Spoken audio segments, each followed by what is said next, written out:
Falënderimet i takojnë Allahut Azza wa Jall, atë i falenderojmë, i kërkojmë ndihmë Allahut të na ruajë nga keqja e vetes sonë dhe punëve tona. Atë që Allahu e udhëzon në rrugën e drejtë, nuk ka kush e humb. Atë që Allahu e lën në humbje, nuk ka kush ta udhëzojë tjetër veç Tij. Dëshmojmë se s'ka të adhuruar tjetër me të drejtë veç Allahut, i cili është i vetëm edhe i pashok, dhe dëshmojmë se Muhamedi është rob dhe i dërguar i Allahut. Thot Allahu në librin e Tij: o ju që keni besuar, keni frikë Allahun me një frikë të vërtetë, edhe mos t'ju gjej vdekja vetëm si musliman. O ju njerëz, keni frikë Zotin tuaj, i cili ju krijoi nga një palë vetme, pra nga Ademi alayhis salam. Pastaj prej tij krijoi palën tjetër, Hawan, bashorten e tij, e nga këta të dy më vonë rodhen shumë burra edhe gra. Keni frikë Zotin tuaj me emrin e të cilët ju bëni be, ruajeni farafisin se Allahu është mbi ju mbikëqyrës. O ju që keni besuar, keni frikë Allahun dhe thoni fjalë të drejta, që Allah t'u rregulloj punët tuaja, t'u falë gjunahet tuaja, gabimet tuaja. Kush i bindet Allahut dhe të dërguarit e Allahut ka fituar me një fitore mjaft të madhe e mëtej. Fjalët më të mira, më të sakta, më të vërteta janë fjalët e Allahut. Udhëzimi më i mirë është udhëzimi i Muhamedit. Gjërat më të këqija janë shpikjet në fe, sepse çdo shpikje risi çon në humbje, e çdo humbje përfundon në zjarrin e xhehenemit. Allahu na ruaj. Të dashur besimtar,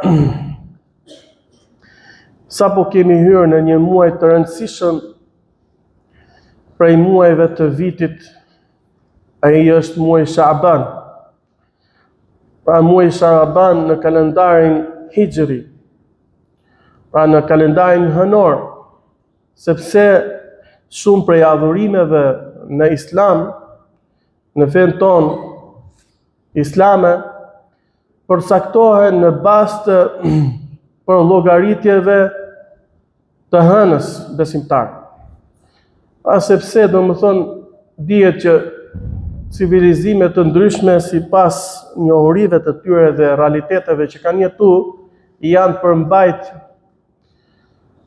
llogarive të tyre, siç është për shembull ky kalendar që ne ecim sot, për shembull kalendari gregorian ose diellor, që bazohet tek cikli diellor, janar, shkurt, mars deri në fund. Por arabët përpara i llogarisnin muajt, vitet e tyre sipas ciklit hënor. Pra kur hëna e re lind, pastaj ajo bëhet e plot, zloglohet edhe pastaj perëndon, është një muaj, pra konsiderohet një muaj, i cili mund të jetë 29 ditë e net apo 30. Edhe muajt janë 12. Sill kalendari hënor është pak më shkurtër dhe lëviz, prandaj dhe ne besimtar shpeshherë gjejmë Ramazanin që për çdo vit lëviz nga pak në krahasim me muaj, krahasim me kalendarin që ecim ne, pra kalendarin diellor. Sepse cikli hënor është pak më i shkurtër. Kjo ka dominuar edhe në vendet arabe, dhe kur ka zbrit Islami e ka gjetë pra profeti Muhammed sallallahu alaihi wasallam tek populli i vet të llogari. Pastaj më vonë pas vdekjes profetit Muhammed sallallahu alaihi wasallam, kur muslimanët u konsoliduan, sidomos në kohën e Umar ibn Khattab, ai ishte i pari që vendosi të shkruheshin datat ose vendosi regjistrat, edhe për bazë mori hijran.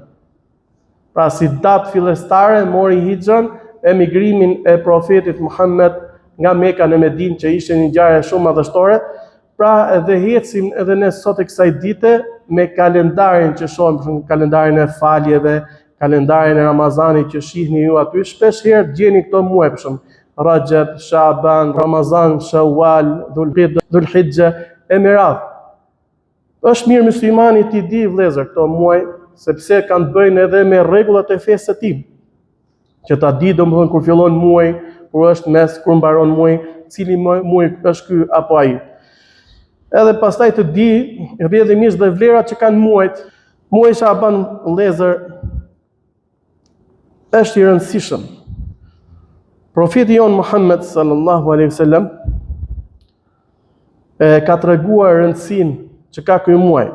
Nga Usama ibn Zeid radhiyallahu anhu, pra një nga shokët e profetit Muhammed që qëndronte pranë profetit ton Muhammed sallallahu alaihi wasallam, thot ai një ditë i thash: "O i dërguari i Allahut, nuk kam parë që ti të agjërosh ndonjë muaj prej muajve të vitit, ashtu siç agjëron në Shaban, në muajin Shaban." Pra agjëron, tu e kishte fjalën që nga që ai e përcillte mirë profetin Muhammed, si shumë dhe nga të tjerët e shokëve të tij, për të parë si ai sillet, si adhuron Allahun, pra për të mësuar. Edhe nga ato që kishte vënë re ky sahabi i nderuar Usama, është se profeti Muhammed agjëronte më shumë pra në këtë muaj, muajin Shaban, ndryshe nga muajt e tjerë, përveç Ramazanit, kuptohet. Donte me pyetur se cili është shkaku, pse po agjëron kaq shumë në këtë muaj, në muajin Shaban. Thot profeti jon Muhammed sallallahu alaihi wasallam, kjo për arsye se muaji Shaban, pra ky muaj është një muaj që njerëzit neglizhojnë në të. Pra nuk i kushtojnë shumë rëndësi. Pra është një muaj mes muajit Rajab dhe Ramazan. Pra mes muajit Rajab dhe Ramazan, ku njerëzit në atë kohë i jepin rëndësi shumë muajit Rajab, pastaj s'ka dyshim që i japin shumë rëndësi muajit Ramazan, edhe sikur duket që në këtë muaj njerëzit, pra nga që do presin Ramazanin, po themi hajde se do agjërojnë Ramazan, po them mund të është. Nga që do presin Ramazanin, hajde se do falen më shumë nafile në Ramazan. Nga që presin Ramazanin, hajde se do lexojnë më shumë Kur'an Ramazan, do bëj dua më shumë Ramazan se aty pranohet, do jap zakatin në Ramazan se ndoshta është më mirë, do bëj zikër më shumë Ramazan, e kështu me radhë, pra krijohet një farë neglizhence për këtë muaj. Prandaj thot profeti Muhammed sallallahu alaihi wasallam, gjithashtu ai është muaj, pra muaj Shaban, ky në cilin jemi ne, muaj në të cilin ngrihen veprat tek Zoti i botrave. Pra çfarë do të thotë ngrihen veprat?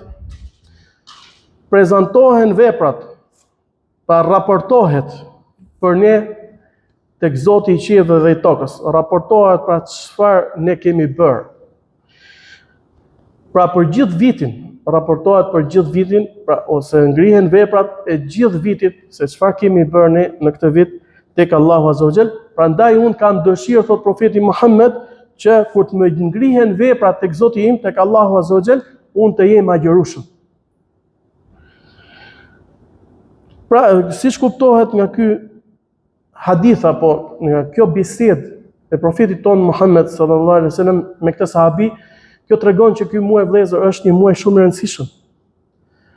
Është muaj që ne duhet ta kemi në mendje. Imagjino, është një datë, është si një datë vjetore, si një kohë vjetore, që ne domethënë na mblidhen gjithë çfarë kemi bërë gjatë vitit, me punët e mira apo të këqija. Dhe dihet që çdo gjë është e regjistruar. Mos kujtoj njeriu se jeton në këtë tokë kështu, domethënë, edhe askush se ka në vëmendje. Edhe ta harroj që mund t'i fshihet ai mbikëqyrjes së Zotit, Allahut, krijuesit të qiellit dhe tokës, të cilët nuk i shpëton as lëvizja e qerpikëve, as ai shikimi shtrembër, që Allahu Azza wa Jall, i cili di gjithçka që ka në zemrat e njerëzve, robërve. Asgjë nuk mund t'i fshihet Allahut Azza wa Jall. Aq më tepër që ka caktuar engjëj me lajke, të cilët ne na përcjellin vazhdimisht, edhe që i shënojnë dhe i regjistrojnë veprat tona. Dhe këto vepra, të dashur besimtar, paraqiten tek Zoti ynë Allahu Azza wa Jall në këtë muaj, pra në muajin Shaban. S'ka dyshim që veprat nuk është se paraqiten tek Allahu vetëm në muajin Shaban, por ka paraqitje ose raport, mund të themi, ditor dhe javor, siç është ky vjetor, dhe diskutohet pastaj në fund të jetës, kur njeriu ta mbylli kapitullin e tij me këtë dynja, pra pas vdekjes, edhe kur dali para Allahut, pa dyshim që do t'i prezantohen veprat e tij, punët e tij. Thot profeti jon Muhammed sallallahu alaihi wasallam: "Yata'aqabuna fikum malaikatun bil-layli wa malaikatun bin-nahar, wa yajtami'una fi salati al-fajr wa salati al-'asr. Thumma ya'ruju alladhina batu fikum fayas'aluhum wa huwa a'lamu bihim kayfa taraktum 'ibadi fayaquluna taraknahum wa hum yusallun wa ataynahum wa hum yusallun." Rawahu al-Bukhari rahimahullah. Në këtë hadith tjetër, që është në Sahihun e Imam Bukhariut, thot profeti jon Muhammed sallallahu alaihi wasallam: "Ndër ju vinë me lajke radh pas radhe, njëri pas tjetrit, me lajke. Delegacion pas delegacioni. Gjatë natës edhe gjatë ditës. Pra na përcjellin to me lajke vinë për të parë njerëzit.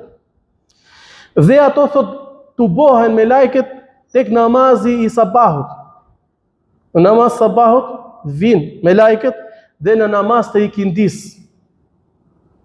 Në namazin pas drekës, pas ditës. Pastaj ata që qëndrojnë tek ju, pra që kanë qenë këtu natën, ngrihen lart në qiell dhe afrohen tek Allahu Azza wa Jall.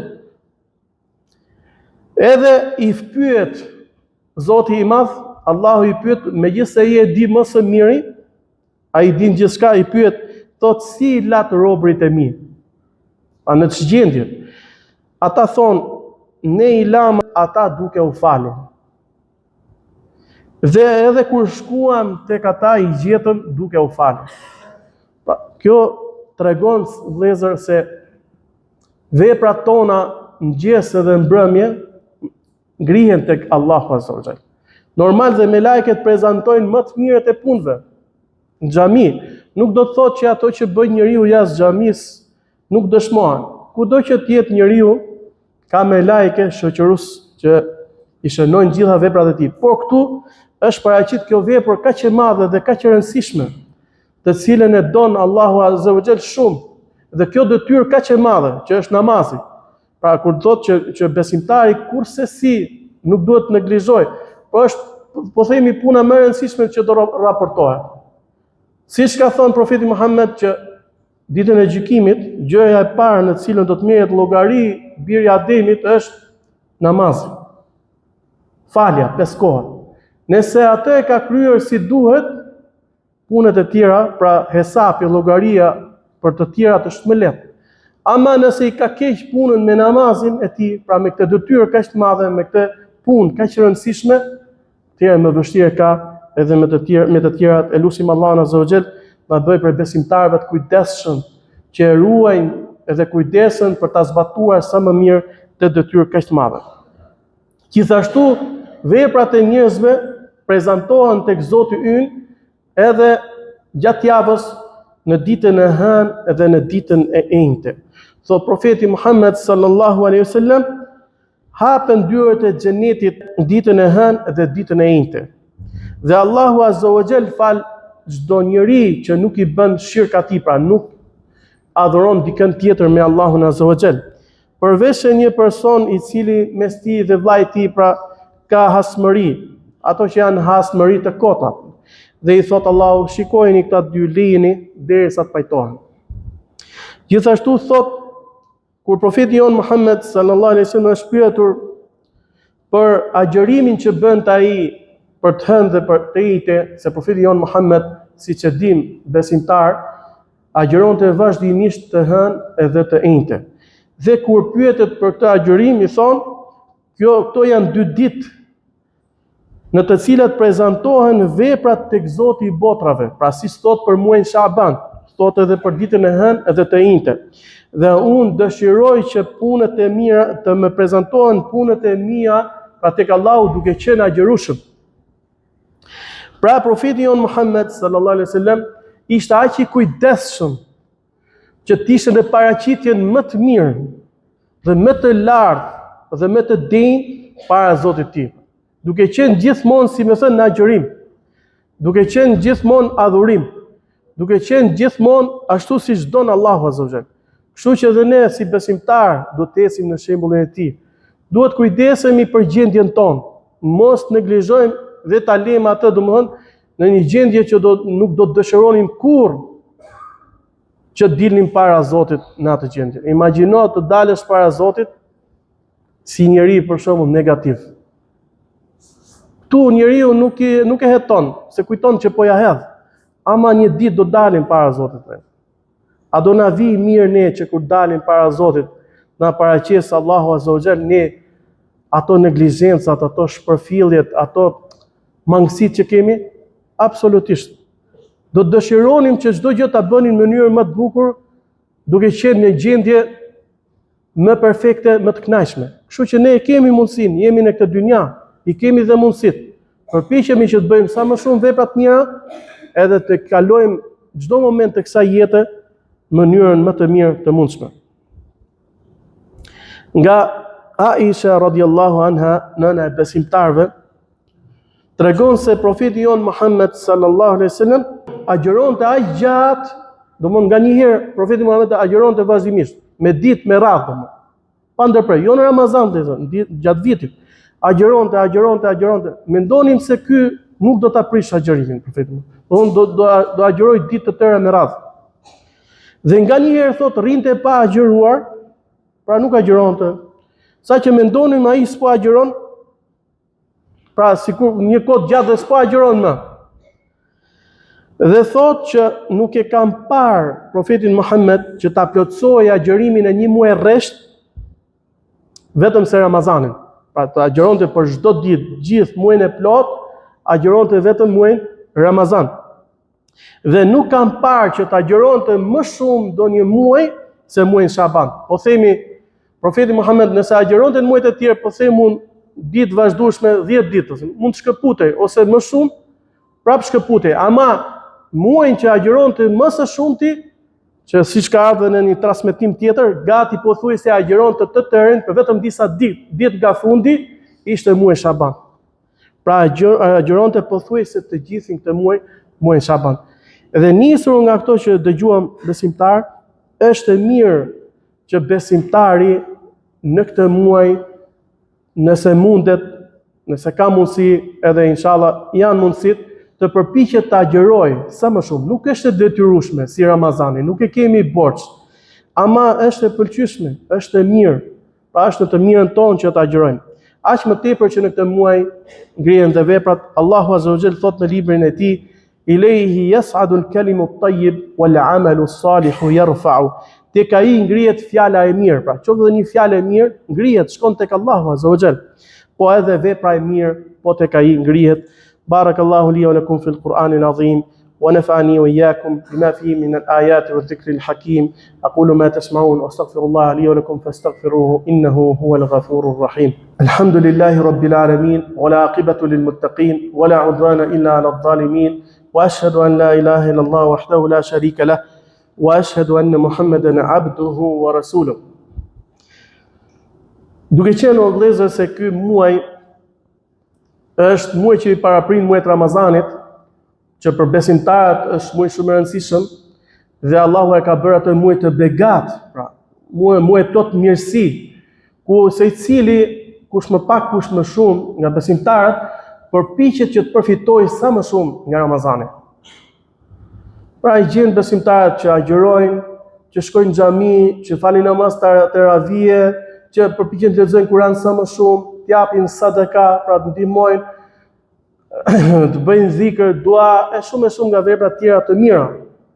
Edhe diskutohet që shumica e muslimanëve i japin rëndësinë Ramazanit, por që përfitimi në Ramazan të jetë sa më i madh. Edhe që të jetë Ramazani për ne në thojza sa më i lehtë, jo thjesht si agjerim, por sa më i lehtë përfitimin e të, duhet bëjmë pak ushtrime ose para përgatitje. Edhe te mund ta bëjmë gjatë muajit. Nëse ne duhet që të lexojmë, ta kemi të lehtë leximin e Kuranit Ramazan, që në këtë muaj duhet fillojmë të lexojmë Kur'an. Nëse ne duhet ta kemi të lehtë namazin e natës apo taravis në Ramazan, që në këtë muaj kur kthehemi në darkë të shtëpitë tona, qoftë para se të flejmë gjumë ose kur na del gjumi, të çohemi, të marrim abdes, të falim disa rekate namaz nafile, që është namazi i natës, që është i pëlqyeshëm gjatë gjithë vitit.